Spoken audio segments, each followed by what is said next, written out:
Yes. Sounded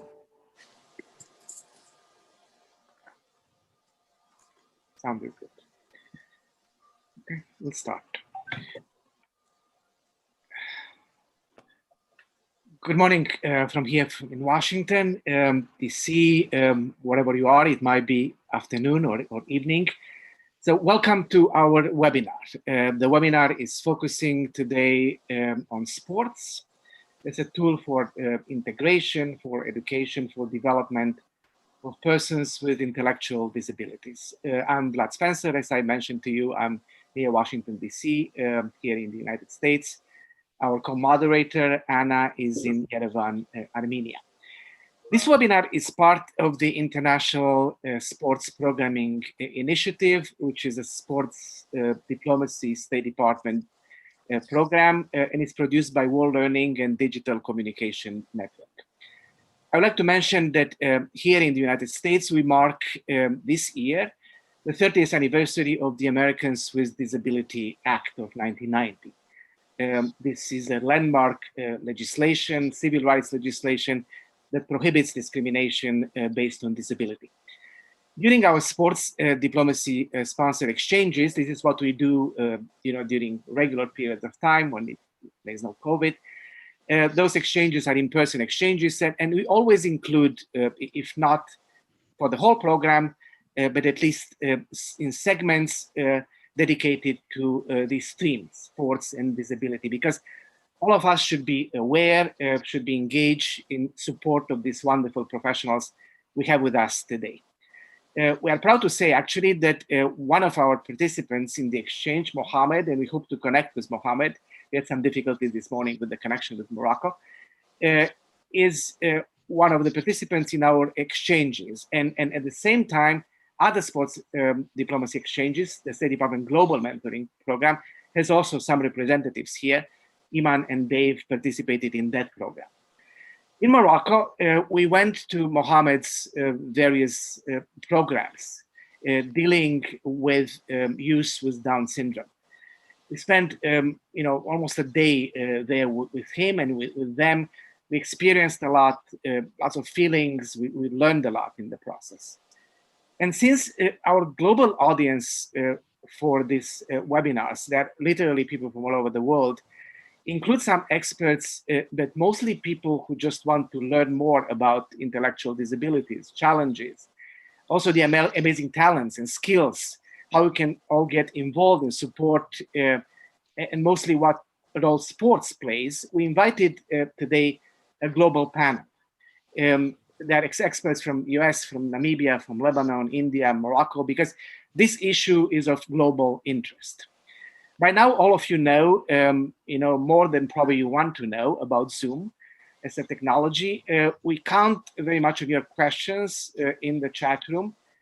And keep in mind that our goal is not only the current conversation, but also creating a network. So please ask questions, introduce yourselves, with links that might be relevant for this team. When you don't speak, please mute your mics in order to actually have kind of a natural flow of sound throughout the webinar. So again, thank you so much for being here for the next 1 hour and a half. And we are looking forward to a fruitful conversation. Now, Anna, you have the floor for the introductory segment.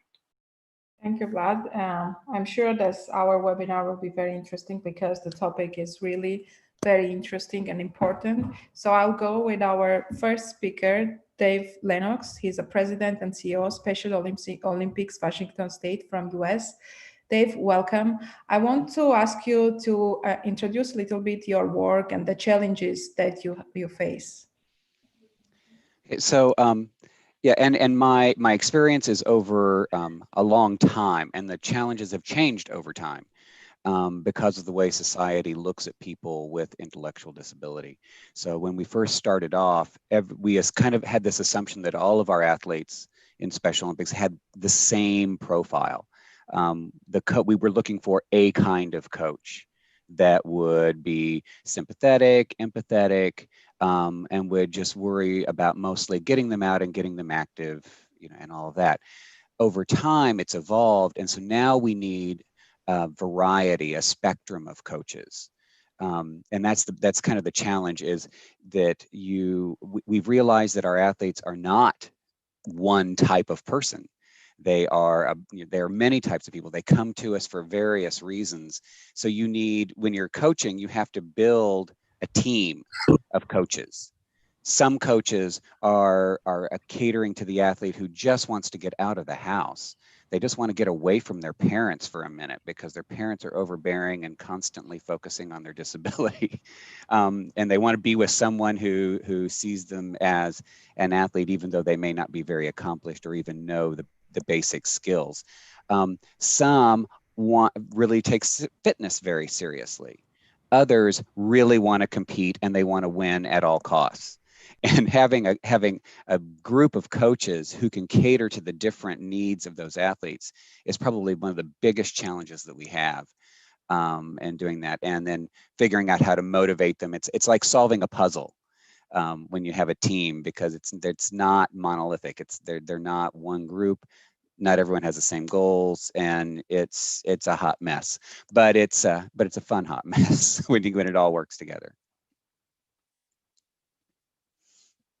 Okay, thank you, Dave, very much. Our next speaker is Mohammed, but I think he's still having difficulties to connect to us. So I'll go to Charles Nyambe. He's a president and managing director, Special Olympics International Africa region from Namibia. Charles, welcome to our webinar. Please tell us a little bit about your work and challenges. Thank you very much. I joined Special Olympics initially as a coach, actually, a volunteer coach, while I was had another job. But then when I became full-time, I then noted, so I understood Special Olympics from a coach's perspective. And so when I went into the leadership, into management, I pretty much understood the challenges that we have. And like Dave Lennox shared, it is also the issue of coaches, and generally, especially in Africa, generally leadership for sustainability of these programs that are, running Special Olympics in the organization. And even when I joined, I was asked to coach a team, and I didn't even know that it was a Special Olympics team. And when I went there and I started coaching them, I realized that I was taken off because that team had no coach. The coach had abandoned that team. So that is the trend that we found, that the expectation, most coaches would like to associate with themselves with elite at all times.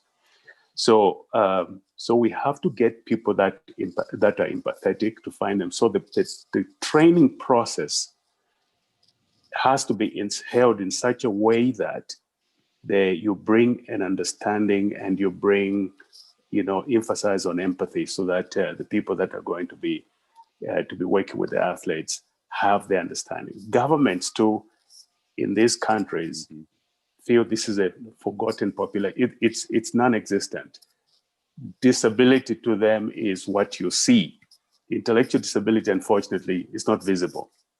So the family members tend to just put their athletes at the back of their house, and because there's there's no room for them to do anything in society. So government forgets. So that is a challenge for athletes. They cannot speak for themselves, and that's why we're now emphasizing on athlete leadership, so that the athletes can speak on their behalf, and they can be seen by the governments and by people when they're participating, and so on and so forth, so that they begin to understand that, yes, there's a population that we're responsible for. And as much as we're doing this for Paralympics, which is physical disabilities, we have to do this for those with intellectual disabilities. Charles, do you want me to share your presentation? Yes, absolutely. If you can just share, here's we have deep-rooted beliefs in Africa of, people with intellectual disabilities, that they have, it's a population that is sexually abused, and so on and so forth. So if you can put it in the presentation mode quickly. This is a young man You can move to the next slide. I'll share in the refugee camp in Tanzania. As you can see, 14-year-old was chained by the mother because the boy had an intellectual disability. And the mother said the reason for chaining him is that, hey, he might disappear, he might run away. We can go to the next slide. And then next slide, please. As you can see, when we learned about him, the first thing we did was to take the chains out and then move on to the next. That was educated the mother and took the chains. And then the athlete here, as you can see, we introduced sport. Sport is the key and is the basis of our work. Next slide, please. And then we trained other refugees in the refugee camp as coaches to give them the responsibility so that they themselves, when we are not there, they continue to that ownership. And that was the intervention. Next. So one young man, brought all this, and then we had partnerships, our sports partnerships like Lions Club donated equipment, which was taken to the camp, and those are, religious leaders. We put them in leadership to say they're going to run the program for people with intellectual disabilities. Next, please. And then family members are very, very important to involve. So we involve family members because for us to have access to their children, families must understand and say, yes, it's a credible organization. We can see the change happening in our children. Let's do it. Next slide, please. So the involvement of family members is important. And then we brought competition right there in the camp, an Olympic competition in the camp. Next slide, please. And then, as you can see, we involve the entire community in organizing so that they all begin to appreciate people with intellectual disability. Awareness can be achieved in so many different ways. One of them is involving the community and the administration. Next slide, please. And as you can see, we use what we call unified sport, those with and without intellectual disabilities, because if we don't mix them, those without intellectual disabilities who are their age mates will rather begin to vandalize and say, why are we not involved? So we involved all of them. So it became a community sport. But then it reversed the stereotype behavior, because when they see those with the disabilities playing, it's wow. We didn't know they had skills just like us. Next slide, please. This is the unified approach. And then the competition, as you can see there right in the camp. And next slide, to create visibility, and they received awards. We are an Olympic organization, whether it is in the camp, in the poorest village, we do this to award them, so to give them that highlight, to stand on the podium and receive medals. Next slide, please. Next slide. That young man here in green on the far left is Malaki, the same young man who was chained. He participated, and look at him now. Next slide, please. Next slide. And their exposure, competition, and spectators. Next slide. You keep going. And then we had the healthy athlete screening, because most of them have never seen a doctor. There's Malaki there. You can see him integrated. The mother did not need chains anymore. Sport had liberated this young man. Next slide, please. And that's the highlight. The next two slides are the highlights. And then there we are. He was accepted by the family and in the community. There's Malaki. And he attended World Games in Abu Dhabi. And he's with the chairman there, Dr. Timothy Shriver, at the Games last year in Abu Dhabi. And final slide. Coincidentally, yesterday we received this announcement that the filming of Malaki, ESPN went to the camp and filmed him. It won the Tale of the Messenger.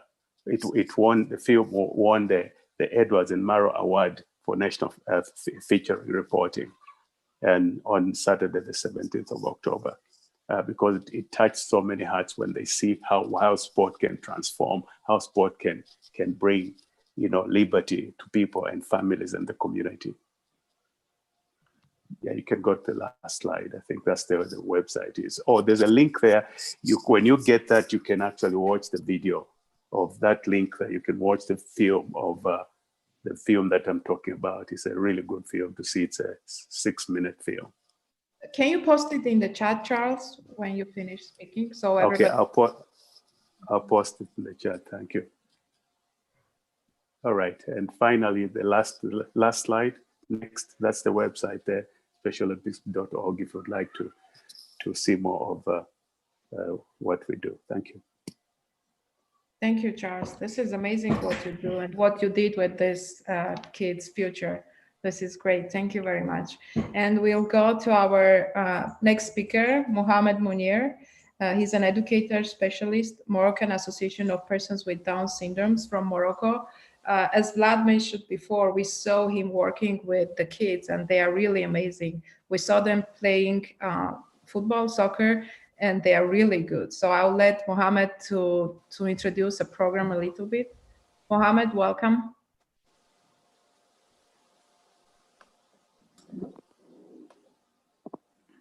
Hello, everyone.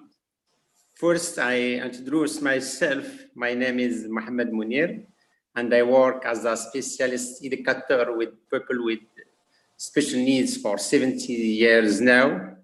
For all of this period, I had a very strong and close work connection with Special Olympics in general and the Moroccan Special Olympics.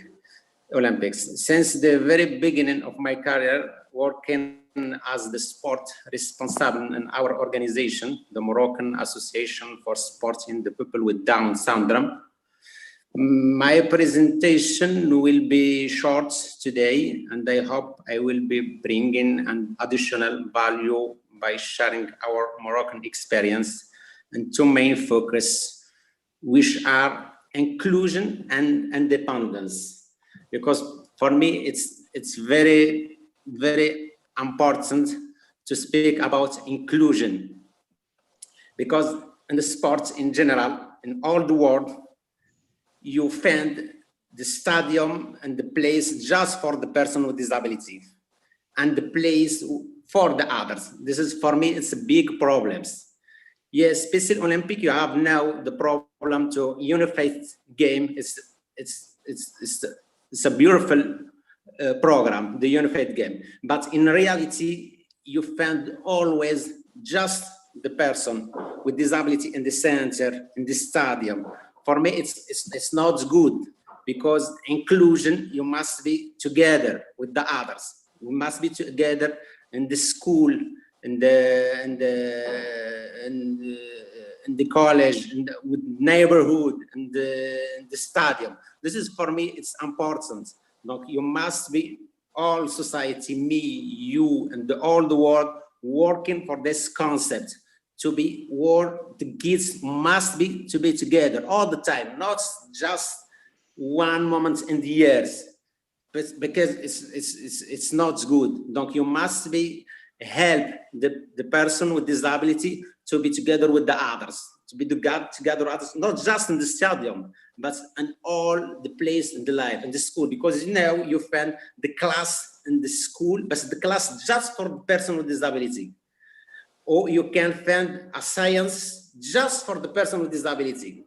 For me, it's sort of discrimination, disqualification of this person. You can't give him a chance to be with the others, because when you give him this chance, you give him the culture for the difference. I am different, you are different, but you must be together. You must be accept me. I have some potentiality. I'm black, I'm Christian, I'm Muslim, but I am a person firstly. You must accept me like a person firstly. After, yes, I have my character. I am down, I am autist, I am Muslim, I am another religion. But the first, I am the person. You must accept me like a person. This is, for me, it's important, the inclusion, to work for this sentence, for this concept, inclusion. In Special Olympic, it's very important, unified game. It's very, very, very interesting program. You must all work with this program. The second concept is independence. You must be coached and the educator work for this concept. What is independence? You must be give the possibility of the kids, of the athlete with disability to take with himself. You must be coming, if I have not so 20 years, not my parents come with me to the stadium. If I am 20 years, you must be work with educator. These athletes come alone at the stadium. These athletes will arrange the material alone. You can help him, the coach, help him to arrange the material alone, to take her dress alone, because the problem, the coach sometimes help up the poor person, he can't do that, I can help him. When you can help him all the time, help him. With the time, this person can do some small things like take dress, like coming alone. Those, for me, independence, you must be mixed between independence and sports at the same time. The coach and the educator, you must be work together for give our athletes with special needs this possibility to be independent. Donc questa, this is my idea. Donc I don't know if you understand, because my English is not very good, but I try to give you what I have an idea. Here in Morocco, we have lots of experience to include the person with disability with the other in the school, in the arts, of course, in sports. Donc the role for included is being part of all society, all activity with all of the rest of the people within our community, our neighborhood, and of course, same in the stadium. You should not have a stadium for sport only for people with special need, but rather we should be given our special kids the same right to practice sport and play with the other kids. In playing with the other kids, you are also learning from each the other, and is very important that we teach our kids since in very early age about the culture of difference. What we should learn to accept the others with their difference, because at the end of the time we are all different. These are value that we should all to teach to our kids. By doing so, you won't really struggle in the future to make the people with special needs being part of our inclusive easily in the society life of our life. Donc, for me, this is very important. Donc, and thank you very much for your listening. Thank you. Thank you, Mohammed. That was really very good what you said, and I think that most of us agree with your ideas. And I really remember this very tasty kitchen in your organization that the kids were running and cooking. That was really amazing, and I remember every moment in that organization. You are doing really good. So I'll move to our next speaker, Iman Saba. She's a president for Adaptive Sports Center from Lebanon. Iman, welcome.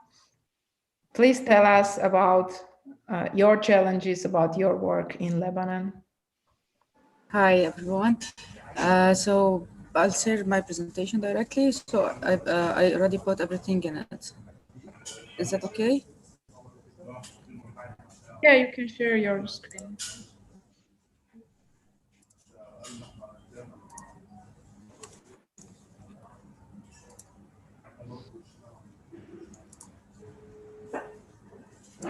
Okay. So I'm gonna introduce myself. I'm a basketball player. I'm also a PE. I'm a physical educator. I participated at the GSMP in 2018. I'm also a certified coach by Special Olympics Lebanon. We participated in Austria and this was last in 2019 in Abu Dhabi. I also have my own wheelchair basketball team, and I was last year the assistant coach of Lebanese national wheelchair basketball team. Uh, I'm gonna speak a little bit about intellectual disabilities. According to the WHO, it defined by the presence of incomplete and arrested mental development. It is principally characterized by deterioration of concrete functional of stage development and contribution in overall intelligence, such as cognitive, language, motor, and social functions. It has limitation of communication, personal care, uh, home life, social skills, utilization of community, self-governance, health and safety, functional academies, leisure time, and work. So its classification is mild, moderate, severe, and profound. Its ranges with the IQ level, the mild goes approximate between 50 and 69, moderate between 36 and 49, severe between 20 and 36, profound is less than 20. So when you talk about special sports for intellectual disabilities in Lebanon, we talk about Special Olympics. Special Olympics was founded in 19. We started with 100 players. Now we have 9,800 players. Before Special Olympics, we knew nothing about intellectual disabilities, and the players really doesn't even participate in anything. Actually, people were shy even to send their players, their children outside their home. They were kept locked inside their houses. In Lebanon, we have 21 summer games and 4 winter games. Summer games such as football, basketball, swimming, powerlifting, bowling. Winter games such as cross country, snowshoeing, alpine skiing, and floorball. In Austria, we participated in cross country and snowshoeing. We had like 6 medals for Lebanon. They have their first participation there.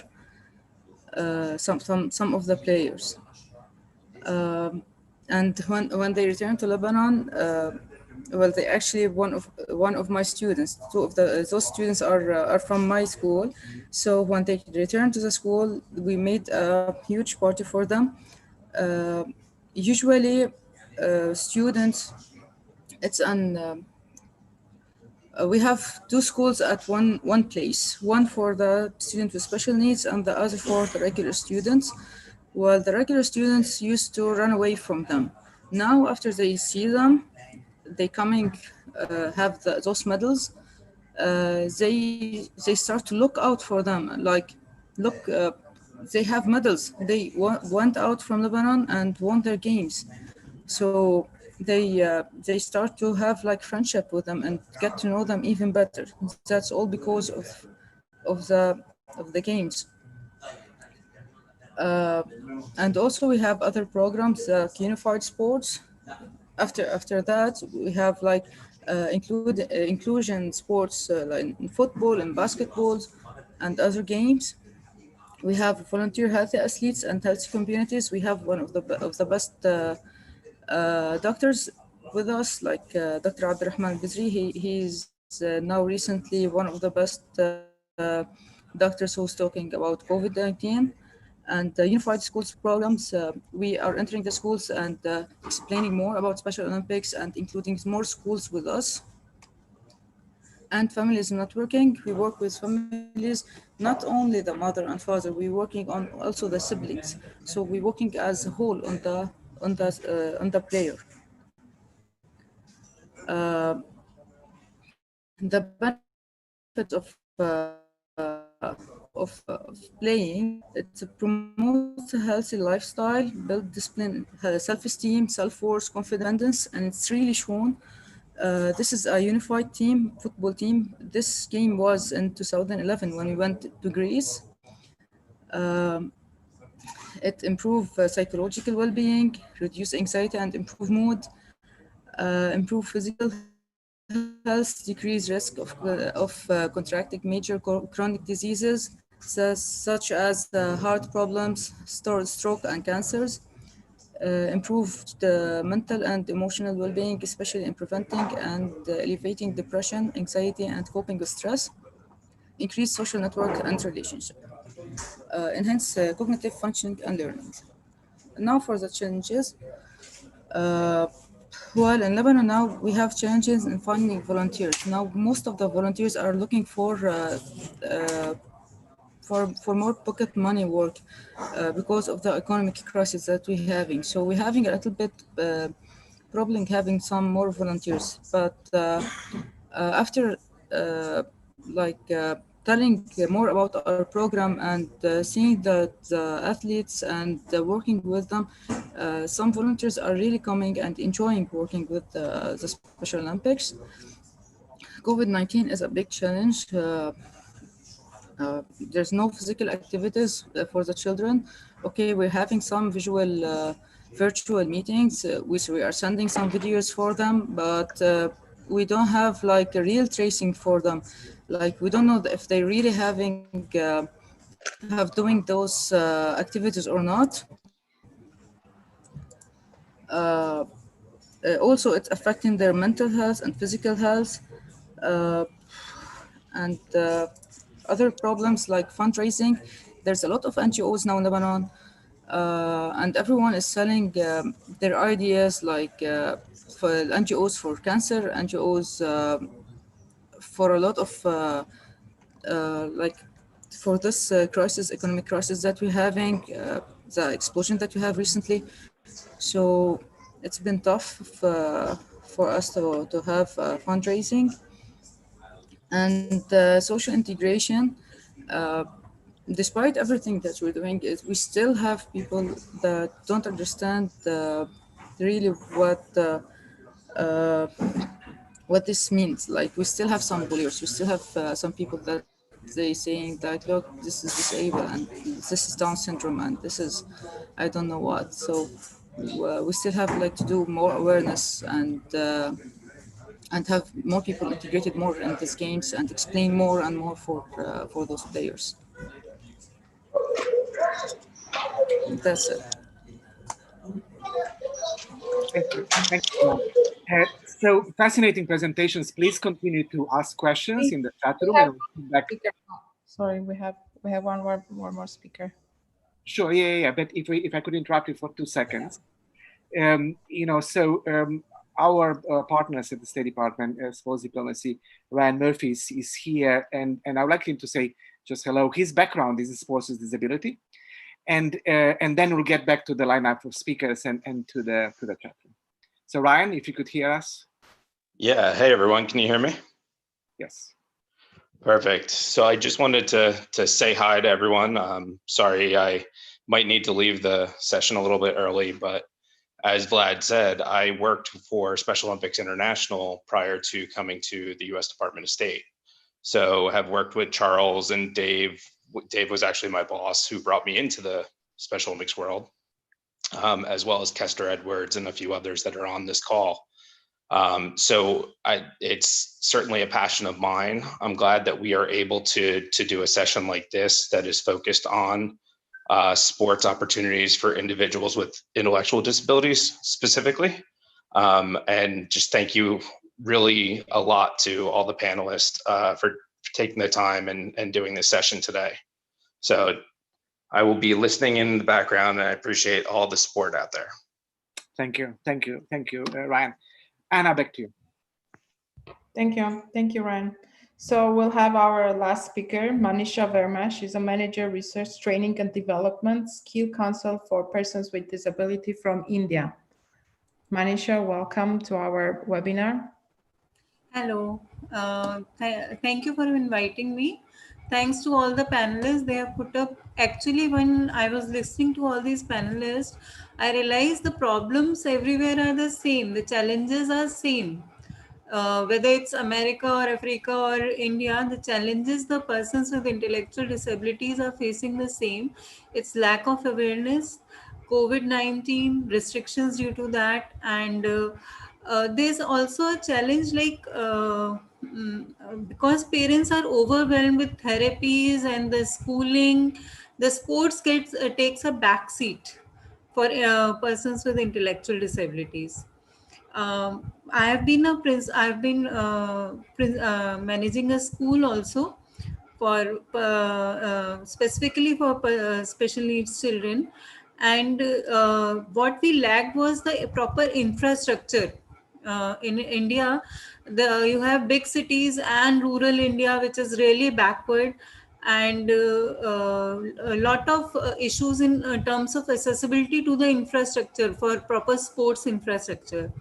So I was also consulting Ministry of Social Justice and Empowerment on development of a specialized post training facilities for all the persons with disabilities. The project was passed last year, and right now it is in development stage in two states, in Madhya Pradesh and in Meghalaya. So Gwalior project has already started, and for detailed project report is being prepared for the Shillong center. The aim was to cater to the Special Olympics to be held in 2022, but now I think it is the work is still going on.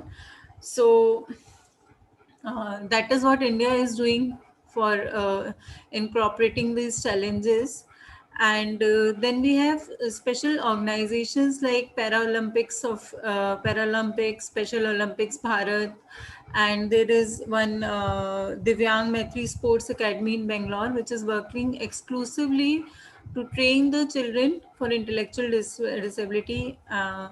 And surprisingly, despite the challenges, India has performed very well in Abu Dhabi, winning 385 medals in Special Olympics. And there's a lot to be done. There are a lot of challenges ahead, which we need to incorporate. Main, which I see, is lack of awareness and lack of accessibility here in India, especially, where we need to work on that, so that the children come out of their homes and reach these centers. We have got very good coaches, but infrastructure, in terms of infrastructure, we lack. So hopefully we'll become will and there's one thing also, in India, like, challenges are so many, like schooling, going for therapies. So there's not a the sports take a back seat, kind of. It's a extracurricular activity, it is not the main activity. One thing being, no, money is not, you can't earn much in terms of cash from sports. So if that challenge, you start having coaches which are like mild, coaches with mild intellectual disabilities or other disabilities, so probably it becomes a career choice. Then then sports will take off in India, what I felt. That's all from me. I like to hear other persons' views and take up questions. Thanks. Thank you, Manisha. We have questions. I will go to Vlad now. Definitely. So thank you so much for this overview. As you could see, the whole world is here. And that's very important, because these experiences are common experiences, and there's a lot of experience to learn from one another. A couple of things I want to mention before getting to questions. So World Learning, the organization that we are part of, has also a very strong program, dedicated, meant for persons with disabilities. And so feel free in the future to reach out to us as well. We like to be part of this conversation, and we like to be your partners in whatever you do. In addition to this, there is another organization that we are very close to, Sports and Development, and they have launched recently a call for articles in preparation for the International Day of Persons with Disabilities, which is on December 3rd. I will post in the chat the link to the call, and please feel free to write to them, to connect to them, and write articles based on your experience. Now, one question that was addressed to some extent by Iman, but came a couple of times. For example, from Tamara Gerber from Switzerland, I think also Timothy, is what is going on during this COVID period. So the idea that everybody's trying to obviously improvise, we are part of this with this webinar, but I assume that you also have experiences in relation to COVID, what to do, dealing or helping, supporting persons with intellectual disabilities during COVID, and what is the impact. So we heard from Iman more or less, about this topic. Maybe somebody else could also like to contribute. Like, for example, let's start with Charles, and then we'll take it from there. Thank you. Yes, when we know COVID was a challenge, and we are an organization that deals with crowds. It's sports. You have to meet, you have to interact, and especially in Africa, not many of our athletes have access to digital. So what we did in the Africa region and in parts of the world is to develop what we called Fit 5 cards. These are designs, and I've got a sample here I can show you. This is a Fit 5 card hanging on a ring with a linear there, and with all the Fit 5 activities. The Fit 5 activities are on the card. So each athlete, what countries did programs is to put a bundle like this. And on the back, there's health information for healthy athletes, how to keep healthy, hydration, and so on and so forth, and the COVID-19 information right here. So what athletes did, programs did, was to receive these and print them in small bundles like this, distribute them, and translate them into different languages. So as we speak during the COVID-19, and we involve family members, that's why I said earlier in my presentation that family members are very important. So family members have become the coaches by using this, working with their athletes at home and using this card.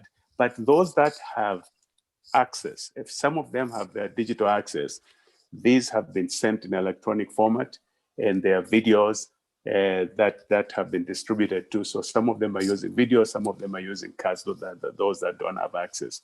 So this is the intervention we did in the Africa region, and some of the places in Special Olympics in other regions also have also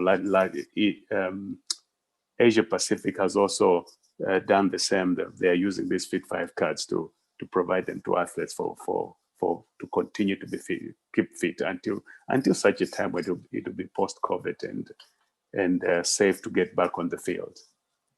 Yeah, I hope that helps. Let's hear more ideas. These are very valuable ideas for everybody involved here, just because we are all over the world. Singapore, South Asia, Latin America. So let's hear more. Dave, any thoughts about this question? Yeah, well, let me make sure. Yeah, one of the things that we did in the state of Washington, and I think it happened across the U.S., was, like Charles says, we realized that while we have many athletes that do have digital access, and we were able to set up virtual competition, so we could send the guides out. We sent the Fit 5 as well. But what we did was we went to our sponsors and we created a bag, a home training kit. And we sent that to coaches because we were struggling with how to keep coaches engaged through COVID because they couldn't get together with their athletes. So we said, here's a kit. Please deliver this kit to your athletes. You can drop it on their door. It has the Fit 5 cards in it, but it also has, fitness resistance bands and those kinds of things, just to make sure that we kept the athletes engaged and felt like there was still a sense of community. And so then we could work on, with social distancing, they could do some training one-on-one with coaches. So the main objective was to get them so that they were still active and doing that. Then we set up the virtual competitions, and people that did not have digital access could have a coach that would go to them, put their scores on paper, and then go back to where they had digital access and enter it. So then we were able to, present online a competition. We had virtual awards, and we mailed each of the athletes their medal at the end of it. And we had a digital dance party. So if people that did have access could be on. We had several athletes from Africa who were in our Washington games. which was very exciting. What we have found is that where there is digital access, the COVID force of making us draw back a little bit has made us kind of have some time to stop and think about the global community of people who, and our athletes have said, stop whining about all this social distancing and all of that. We have been isolated and marginalized our entire lives. We're used to not being seen. We're used to not being out and doing things. And oh my God, will you people stop whining? Just get out and do what you can. So the athletes have been very forceful in telling us that they expect to stay active. So we keep designing new ways for them to do that. And we're now at a point, our state is doing a little bit better with containing. So we're now to the point that we're reinventing and having more local competitions, very, very small competitions, maybe 10, 15 people, but getting 2 teams that are fairly close geographically to come together. But the athletes are forcing us to stay on top of it. But mostly it's about keeping and maintaining the sense of community and keeping them so that they're active and they feel like they're connected to Special Olympics and to their teammates, their coaches, their families. Yeah, definitely. And in some ways, and this is what we do here, is the proof of that, this period brings us together in ways that we never knew possible. Even this idea of actually bringing global experiences together, which happens in conferences, in global events, is possible now because we are virtual. It's much cheaper, more affordable to actually accomplish this. And so while we are all suffering through this period, there are also some benefits for those who know how to seize them. So let's hear more about this important topic. Actually, Manisha, any thoughts about impact of COVID in your work or any work that you observed in India? Yeah, in India also we are coping exactly with webinars, virtual trainings, and one advantage we have is we have switched to indoor games. Lot of NGOs told me that what they are doing is involving parents and giving out some play activities for the children, doing them through the parents. They teach the parents and parents get involved and play with the children. So that is one way to engage the children for sports. Instead of playing outside, children were like stuck, and there was I was volunteering for COVID helpline also, so got a lot of distress call from the parents who was really stressed out. But these kind of activities actually helped engage the children and reduce some kind of stress with the children. They were much when during the period they were occupied, they were much easy to control. And then the day was when they used to get tired, the day was slightly subdued. The mothers could relax in the later part of the day. But parent involvement became a major factor driving the sports or any kind of training. Without parent, like in future also, I feel the parents should be an integral part of any kind of training, sports or education, any kind of training. They should be majorly involved, not excluded. And one thing Andy Reid has pointed out, right, we call it Special Olympics. I think she has a valid point. It's kind of exclusion, but that's the way, Andy. It is called Special Olympics all over. I think we should change the name. Mohammed, any thoughts about this, Mohammed?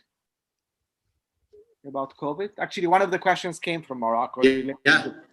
Donc, for the Moroccan experience, like Special Olympic in all of the world, I am translate the Fit 5 in Arabic.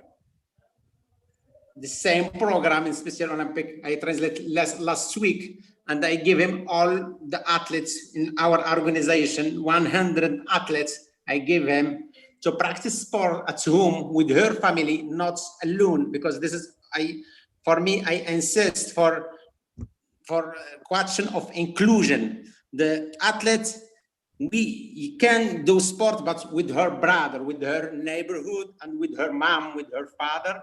Not at home. I translate this. I use the Fate 5. And the same time, I will be the coach and the educator. You must believe what do you do, because sometimes educator and coach, because COVID-19, I can't go to work.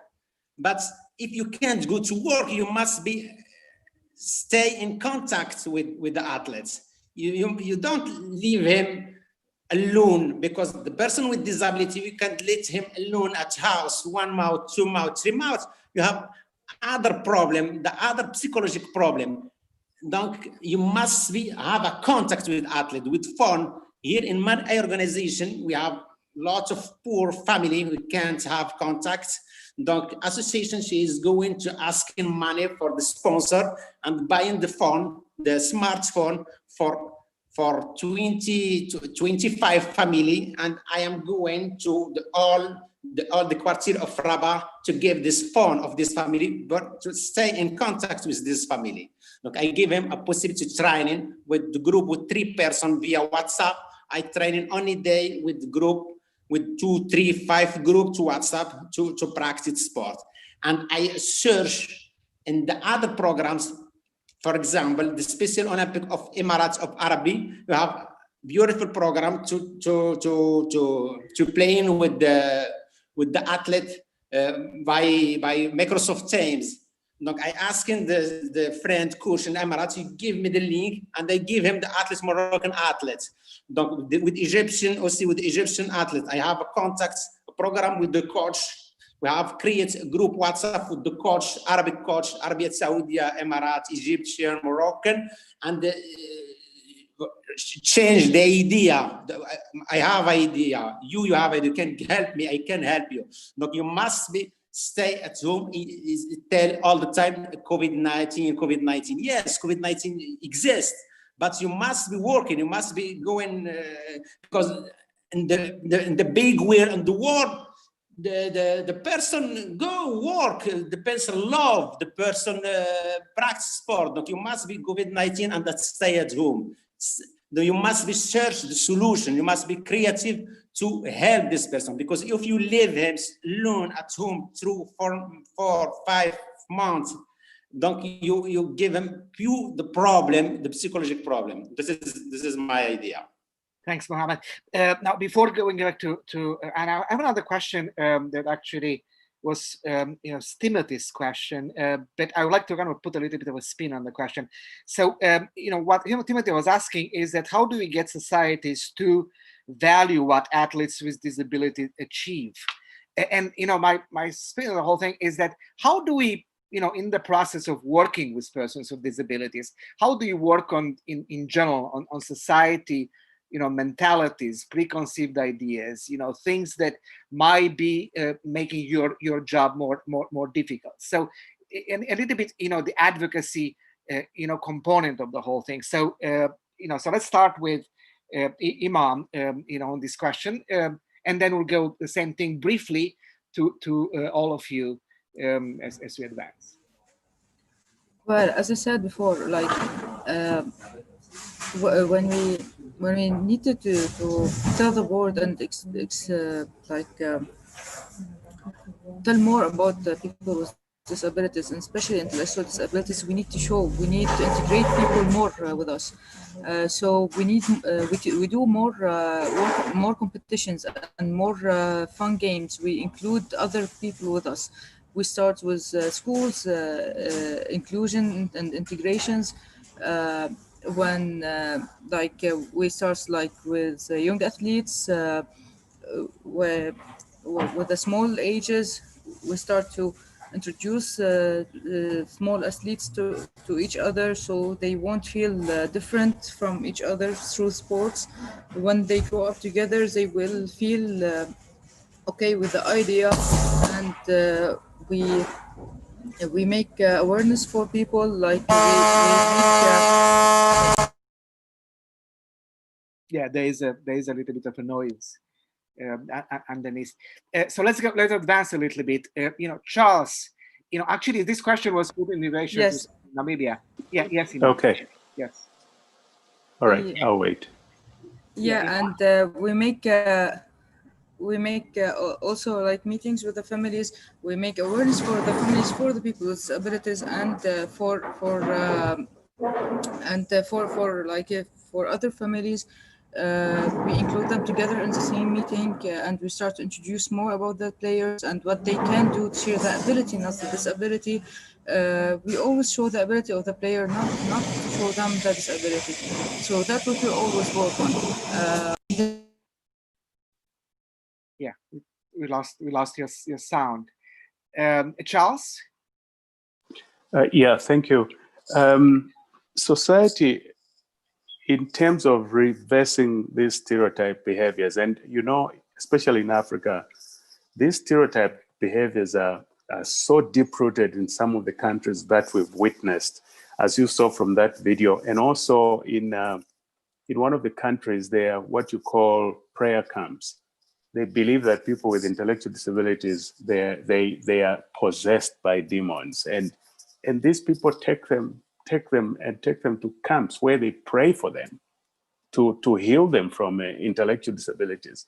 Unbelievable, but these things happen. So to reverse those stereotypes, behaviors, and thoughts, that myths that they have about intellectual disabilities, and I'll mention this through what I witnessed when I was a coach in Namibia at one time, that we were failing to penetrate the government to make them understand that we need, to be supported. So what I did was I persisted for the director of the country to attend the national games and he be the guest of honor. So he agreed, he came to the national games. It was the first time in his life to witness and see people with intellectual disabilities on the field, participating, running. I witnessed this. He sat down before he went to speak. He shed tears and he called me, says, "Charles, I am not crying because I'm pitying what is happening here. I'm ashamed of myself. I'm the director of the country and I'm looking at these athletes running and I've never put a penny down for them because I didn't know, I was ignorant." So to cut the long story short, oh, by the way, from then on, the government in Namibia was extremely, extremely supportive in terms of people with intellectual disability. The government created a position for marginalized people to support them. And we are doing this across Africa. We emphasize to our programs, special Olympics programs, that when you have games, invite your sports ministers, invite your potential donors. And by doing this, many of them are going back saying, wow, what I have seen today. So the only way, the most effective way of reversing these behaviors is by witnessing. If you don't see it and you just bring a paper and say, they will not know. But if you bring them and they witness it, it changes the attitudes. That's the best way to change attitudes, to make them see that these athletes are playing soccer and some of them play better than people without intellectual disabilities. So why have we denied them the opportunity? Then they realize, they feel, hey, let's integrate them and start the inclusion program. Yeah, and the passion we feel here in this webinar from you is probably the best ambassador of this idea. So let's, get a couple of, Manisha, same thing, influencing, impacting hearts and minds at the society level, when it comes to integration of persons with intellectual disabilities. Manisha? I didn't get you. The voice broke. Can you repeat the question? Yeah, it's basically influencing society as a whole, having an impact through the sports activity, through integration. How do every year on Disability Day, we have sports day and other activities. And what Imam said, it's really, that is the best way to spread the awareness. When the public and the government officials sees these children, I myself had this experience. There was a kid who was really, I felt he didn't require special school. He could manage with little help in a normal inclusive environment. We have special schools and inclusive schools, but the mother, being very poor, was not being entertained by the inclusive school setup people. So I also did the same thing. I invited the principal over, showed them the talent of these children, and he was so surprised that they can perform dance, they can perform sports, they are very good in singing. So then I proposed that I feel this child, probably two class down, if you include him in the regular mainstream school, he will be able to cope with his studies, and he can do better. And then he agreed to take him in, and the mother was really grateful, and we handheld him, we supported him for 1 year in that school. By the end of that 1 year, he was monitor of that class, he was managing class, he was made prefect, basically managing the movement of the students in the corridors. So that is a drastic change when you expose the normal public. What happens when in our, especially in developing countries, there's so much lack of awareness, their children are hidden, they are not given any identity, they are not asked about their choices. So it is like all is pre-decided. Okay, the child is not walking, the child is not speaking, take him to the therapy, take him to the doctor. They do doctor shopping for 7 to 8 years, and then they come to a special educator, and then the child is assessed. By that time, that early intervention crucial period is over, and there's very limited things that you can do with at the child who is 8 years or 10 years old. So unless and until we start having these sports event, and what I feel is ki some kind of career should come up. Like what happens, the child keeps going for these special Olympics for probably 17 years or 18 years of age, and then it stops. And during this period when he's winning medals, especially in India, he's recognized by the MLAs and the MPs.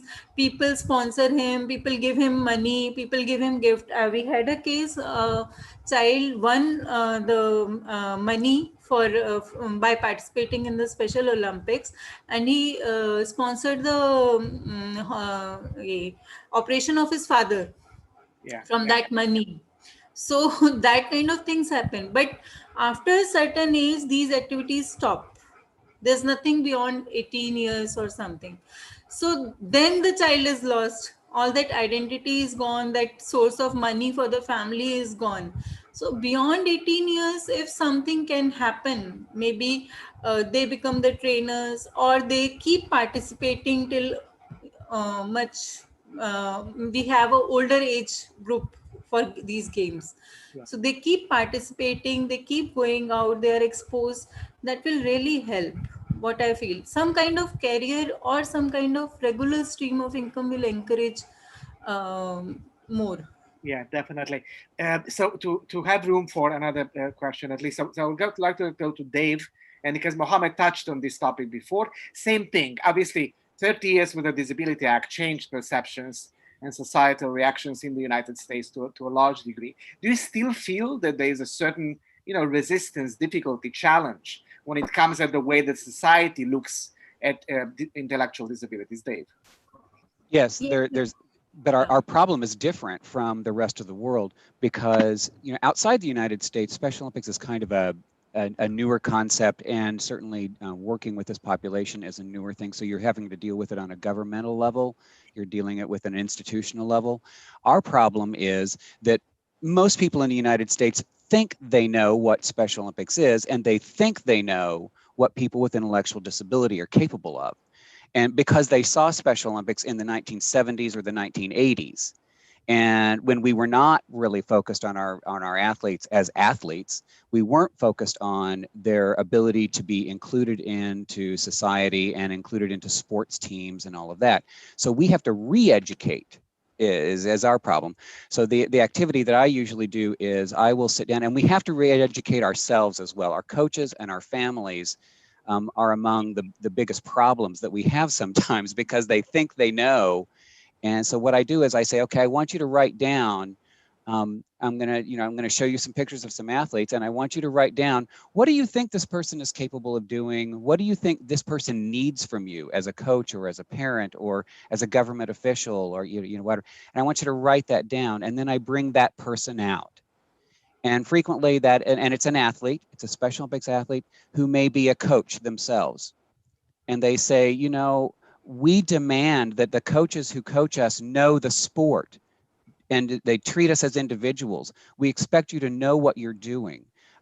They say, yeah, I train 6 days a week, you know, and I train for an hour a day, you know, or 2 hours a day, and here are my times and all of that. And then they go through everything that is important to them. And then I say, okay, now compare what they just said with what you wrote down. You know, don't prejudge what you need to be doing for this population. Listen to them. They can tell you what they need. We're much more advanced than that. And then I can go into some of the data about the health disparities. You know, our athletes die 16 years earlier than they're supposed to, simply because people had preconceived ideas about what they were capable of and what was causing them to not be able to learn math, you know. And so then I say, this is a problem and we have to address it, but we will only be able to address it when we truly value them and their input, and we look for their wisdom about how to work with them. So it has to be much more of a re-education for us as opposed to the initial education that you see kind of outside the US. I think that, so I appeal to you, since, you know, time is limited and questions are keep coming. Just please read also the chat room. Both the speakers and the participants keep connecting, and some of the questions have been addressed in the chat room, but others could be addressed in the future. So let's keep this discussion going even beyond this webinar. So Anna, now you have the floor. Yeah, thank you, Vlad. I want to ask you, as we mentioned, everybody, that coaches have a very important role in the lives of athletes. I want to ask if there are any special trainings for the coaches, courses for the coaches, and what kind of skills coaches should have to train the kids for Special Olympics, or just in general kids with the disabilities. Dave, Charles. Yes, no, thank you. Yes, we have a coaching. We have a coaching program for coaches. We recruit coaches, and it's a module which is conducted in 4 days when before the pandemic, before we went digital, and the coaches are recruited from so many different areas of life. For instance, we look at coaches coming from, you know, the sector of teaching. We look at coaches coming from sports federations. They are already in sports. They are already sports coaches, or basketball coaches, soccer coaches, basketball coaches, badminton, whatever. And we orient them in Special Olympics. That is easier because you're not teaching them a sport. You are teaching them Special Olympics. And they bring that sports skill they already have to their organization. So that's what we focus on in terms of training coaches. And we take a census in globally in Special Olympics. And in Africa, as an example, we have over 23,000 coaches across the continent, meaning the Africa region. And the athletes themselves are trained on the field by coaches. And because we're an Olympic sport, we have you know, so many sports all the sports that are Olympic sport, except for, of course, some combat sports. And then the athletes train in those specific sports. A country has a choice, like South Africa has 11 sports. They will have soccer, swimming, you know, aquatics, basketball, and so on and so forth. They have 11. So a country will develop according to their ability in terms of offering sports to their athletes. So if the country's capacity is smaller, they don't have the coaches, they'll focus on 2 sports, football and athletics. So this is how, and those coaches train them, and then they qualify. It's not elite, it's based on mass. You know, they participate in the different divisions, by the way, because your level of disability determines your ability to perform. So they might be in a Division 1, Division 2, 3, or 4. So a Division 1 athlete cannot compete with a Division 4 athlete, even if they're the same age and gender. So they are divisioned according to their ability, and that's how they compete. And then if there are world games opportunities, national games, regional games, they advance to the world game, the regional games, provincial games, and eventually to the world games and participate in the world games. So there's that hierarchy of qualifying in terms of competition. But we emphasize on local competition where you have the majority of the athletes to participate there, and we offer sports at that level. Thank you, Charles. Mohammed, can you tell us if you have any trainings for the coaches in your organization?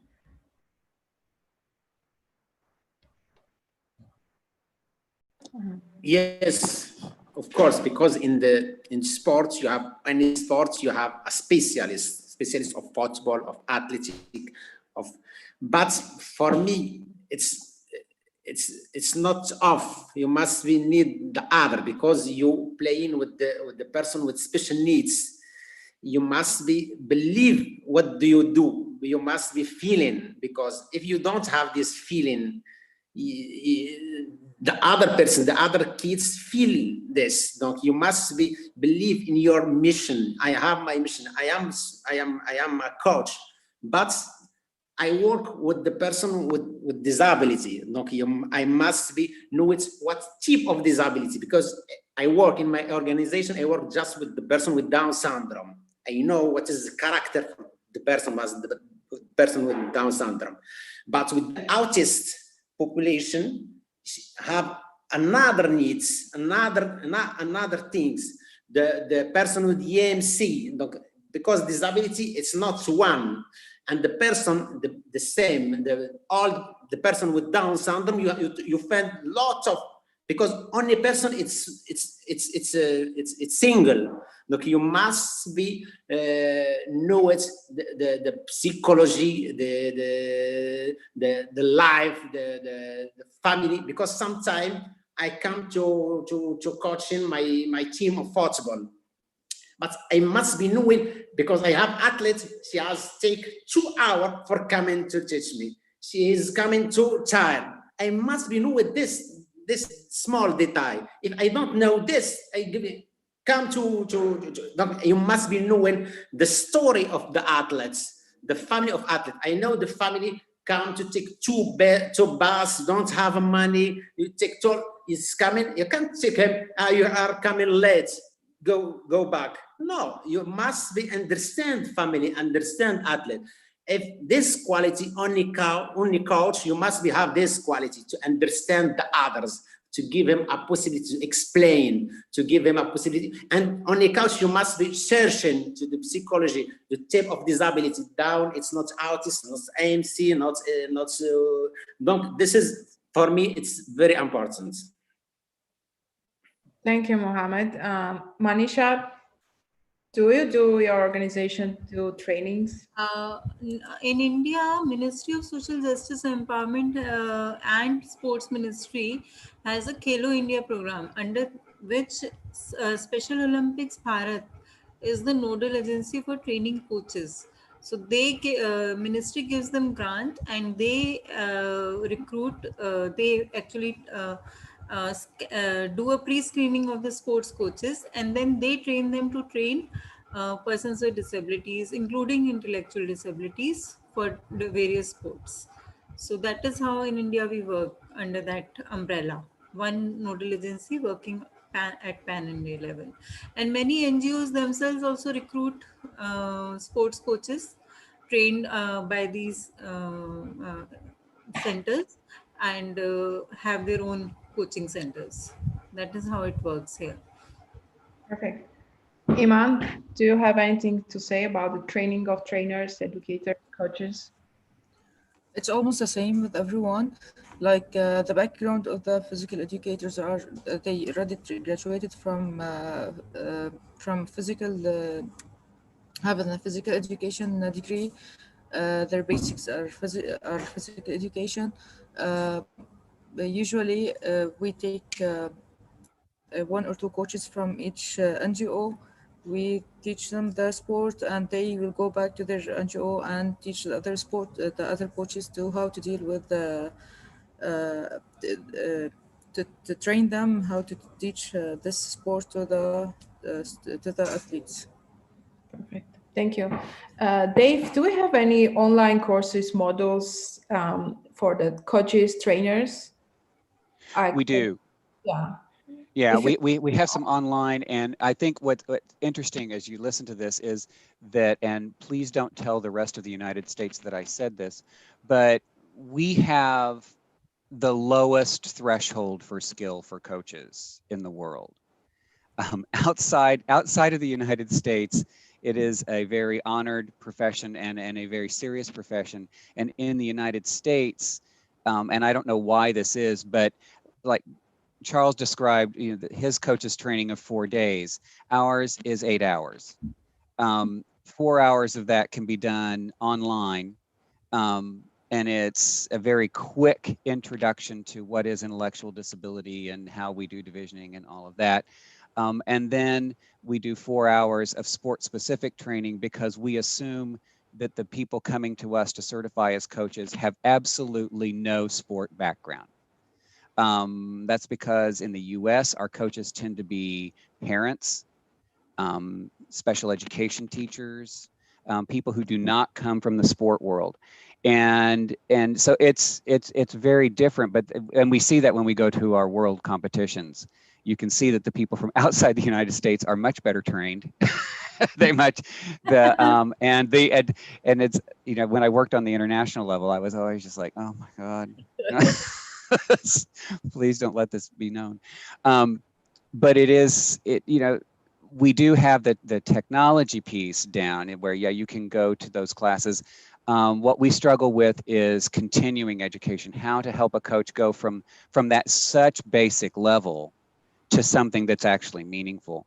What we've tried to do to fill the gap is we do try to recruit people who come from the sport federations to be kind of a master teacher to work with us with coaches. But yeah, we have some online courses. It's just the question is what their value is. Okay, perfect. Thank you. And I said none of that. Yeah. Okay. You forgot already. Okay. So before the next question, I want to ask our speakers to share your emails on the chat so our participants can ask the questions afterwards, after our webinar is over. And there was a question that if we need to label the Olympic, we talked a lot about inclusion, and now we are like labeling the Olympics, and we are saying Special Olympics. Do we need to do that? So who will answer on that question? Sorry, what's the question again? Can you repeat? We need to label the Olympics special. Yeah, that is a very relevant question. It's more like excluding. I have also thought about it. That's why I pointed out Andy's question. Why we always call them special children. We always call them Special Olympics. It is kind of excluding. But then how do you define? You need to define that we are different from others. And rules are different, and sports are different. So it's not about excluding, it is about differentiating more. It's not excluding them. Or if And someday we merge into Olympics, regular Olympics, that will be really good. Yeah. Have and become a part also of. to clarify, sorry, I thought you had Yeah, finished. Please continue. And also, Special Olympics has an agreement, signed a protocol of agreement with the IOC, because you can't use the word Olympic without that agreement with the IOC. So that agreement enables Special Olympics to use that. It's a legal agreement. And because we are on an Olympic organization, just like the Olympics, we have a 4-year cycle of our games, winter games and summer games, and so on and so forth. And so the agreement was that the Special Olympics had to have the word special before Olympics. It's in the general rules that's how it's supposed to be appearing. So it's nothing you know, it's an agreement, and that's how IOC and SOI and Special Olympics agreed as to how the naming should be because of this agreement. In short, Dave, maybe you have an addition to that. Well, I think too, another idea to think about is that I know we get very excited about the concept of inclusion, and we think that inclusion is the goal.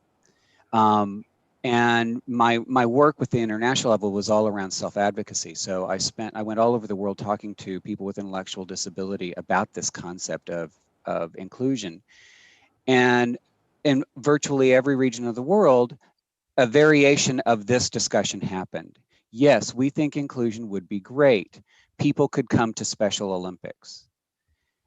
And I said, well, I think what they're talking about is you going and competing and training in community sports or with sports clubs or whatever. And they were saying, why would we do that?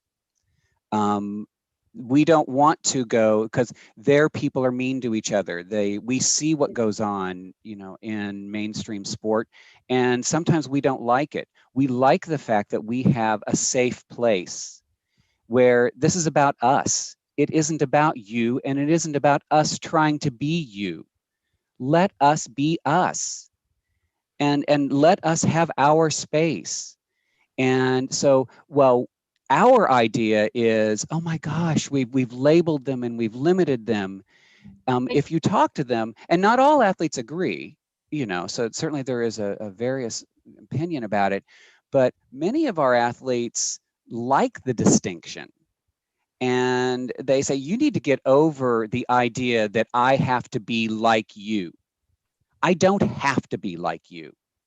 And it's okay that I'm different. And it's okay that I learn sports differently, and it's okay that I even do sports for a different reason than you do. But stop trying to make me be you. And it was very powerful to hear that from all over, whether I was in China or Africa. It's like, the beauty to them of Special Olympics is that. Actually, I agree with that. Not 100% inclusion is possible also. Some people do need special care. Can I mention something? This is Kester Edwards. I was diagnosed with intellectual disability in the early 80s in Trinidad and Tobago. And now I work here in SOI in Washington, D.C. My whole supervisor, Dave Lennox, and Ryan Murphy, my colleagues, and Charles Nyambi. But I just want to say, listening to the conversation, very great. Intellectual disability, as Mrs. Shriver told me, and Dave said it, be yourself. And one of the things she told me was never let people put you in a box to define who you are. Because her sister, and she referred to her sister because she wanted me to remember where it all began. So for us not to lose how we get here. And second, in sports, and I think for people with intellectual disability, something that I've been kind of pulling with, because I like to quote her because I always say she's like my mom. But I think the part of we call athletes, we use the word athletes for everyone. And I think I'm a person with intellectual disability first. My name is Kester Edwards with intellectual disability, and I'm a Special Olympics athlete. That's I am comfortable with. I'm not comfortable just being called an athlete. I am a retired athlete. I'm a staff member. I want to have a career. I want to have a life. I want to live like everyone else, as Dave saying. So I am a retired athlete. If you could, just as Dave was saying, just call me as it is. Don't put me into this special box. So I think we need to start identifying people. And Mrs. Chavez always says this, people first. My name is Kester Edwards. I'm a person with intellectual disability, and I am a former Special Olympics athlete. And I'm not afraid to say that, even though, as Charles said, and Charles, thank you for saying it, intellectual disability it's a blind, you can't see sometimes in some people. And that's the undertow discrimination for people with intellectual disability in society. It's a really tough world to live in when you can't see something. So thank you, Ryan, for making this session. And I just wanted to share that because I don't want to suck up all the time. But thank you. It was very great. And I just want to say people first. Thank you. Thank you, Kester. Thank you. Thank you for raising your voice. It was great to hear from you. Thank you, Vlad. And I will go back to Vlad. Fascinating conversation. Thanks a lot. There are plenty of questions in the chat. Andy again, Talar, Pelagia, Stacy, Marek, Laken, Mandini. So we are not going to be able to actually, respond to all of them. We'll download the chat. We'll share with you the recording of this session. And our hope is that you are going to stay in touch with us, stay in touch with one another. And some of the questions, also need to be addressed in the future. But the most important thing we could do is to work together towards this amazing goal of actually addressing the needs and being in support of people with disabilities in general, intellectual disabilities, specifically in relation to what we discussed today. Just want to remind you the webinar was part of the International Sports Programming Initiative of the State Department Sports Diplomacy Division and is produced by World Learning and Digital Communication Network. Thank you so much for being with us, the speakers, Charles, Mohammed, Dave, Iman, and Anisha, all the audience, and please stay safe, and hopefully, one day, not very, long time, we'll get to meet each other in person and share this experience, and plus, doing the programs, exchange programs in person again. Goodbye and have a great day. Thank you. Thank you. Bye-bye. Thank you so much. It was nice hearing you, Nimbi. Thank you. Bye. Thank you very much. Thank you. Bye. Thank you. Bye-bye.